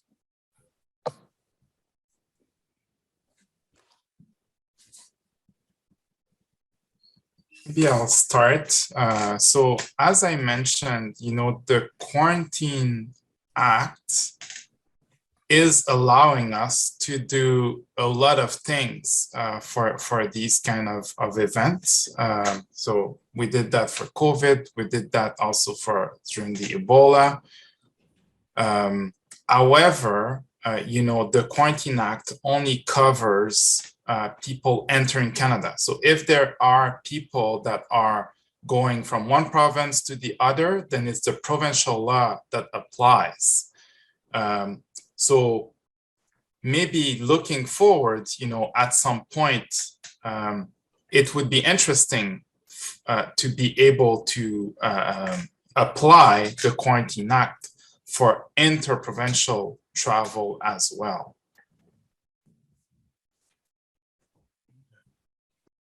Were there any, obviously we're having a big, issue in the United States with some of the, at least at the local level, loss of legal authorities. Did any of you have any issues with losing some of your legal authorities during the process, or anyone limiting your ability to do some of the stuff that you needed to do for quarantine purposes only?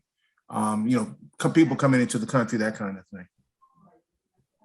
Can you give us an example of what happened in the US? Well, we've had political leaders that have limited us to masking, contact tracing, and testing. Vaccination mandates have been limited. We've had big debates about the limits on people coming into the country, although that they've not implemented any of them, but there have been some real political debates about what those authorities ought to be and when the administration ought to be able to implement them. Yeah, we have a number of state laws, as George has said, a number of state laws that preempt businesses or local governments from implementing, vaccine or mask mandates. And as you probably know, President Biden, for domestic travel, does require masks, but not vaccinations, although that's been on the table. So for us in Canada, the Quarantine Act for the travelers supersedes any of the provincial act for the travelers again. However, in each of the province, the local or provincial public health authority is responsible for their own measures within that province for the non-travelers. So I think that for most of the province, they were in agreement with mask, with vaccination. I think we only had one province who I think remove the measures a little bit too early, which caused an increase of cases in that province. But generally speaking, the Canadian population as well as their authority are really well in line, with the public health measures in place. Masking, physical distancing, etc. Did any of your countries, and what's the status of mandatory vaccinations to fly in all of your various countries? Let me just volunteer. We don't actually have, well, first of all, to answer your first question, George, is that there's been no issue because right after SARS, we actually updated, well, right after SARS and right after the WHO's latest revision in 2005 to the IHR, we actually did the consequential local legislation update. So that basically prepared us for the 2009 pandemic as well as this current one. So that's in answer to your first question. And of course, Hong Kong being very, very small does not sort of have the same challenges as having different levels of jurisdiction. The second question about mandating vaccines coverage for travelers on flights, we have not actually had any problem there. And, you know, we, of course, also, like many other places, require negative tests within 48 to 72 hours, depending on where you come back from.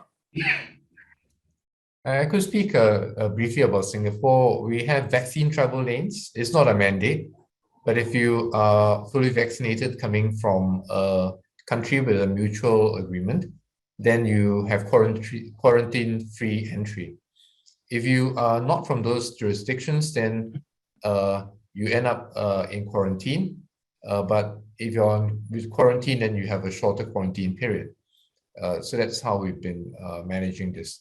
I think there is an issue which will, I think, become more complicated as travel increases. That's what would you consider to be fully vaccinated, given the huge heterogeneity, the mix and match everywhere? And then with boosters, would 2 doses be enough?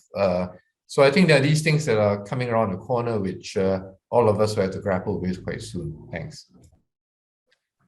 In Canada, it's a mandatory vaccination if you need to fly domestically or if you need to take or via rail, so that those trains that are going from one province to another. So if you're not fully vaccinated, and it's the same definition. So this law for domestic transport is from Transport Canada, which is our FAA, if I can say that, where, you know, if you're not fully vaccinated, you cannot go on board these planes domestically or these trains since November 30th.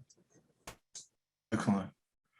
In Taiwan, basically, we don't mandate vaccination for the inbound passenger, but they have to either vaccination and testing. Testing is a requirement, but not for our vaccination. Okay. Dr. Jung Cooley, anything specific about the Seoul that we should know about?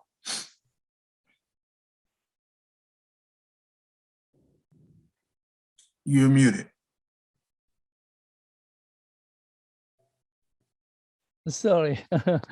In Korea, the vaccination is not mandatory, but traveling needed to vaccination, to those vaccination, and the certification of the negative, the PCR result. And then third is the mandatory to the quarantine for 10 days. Anybody who have the vaccinate or not, and also the certification of the COVID-19 PCR result. That we have the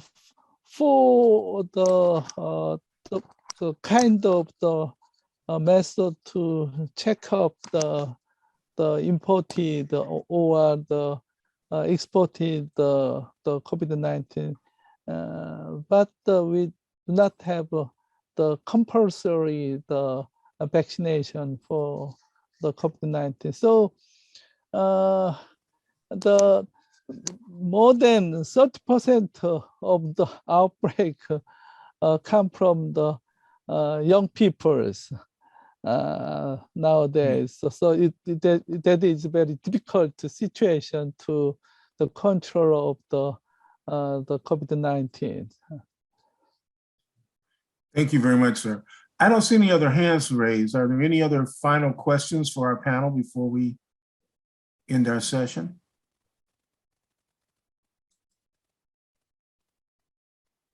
All right. First of all, let me just thank all of our panelists. This was an amazing session, and really appreciate your comments.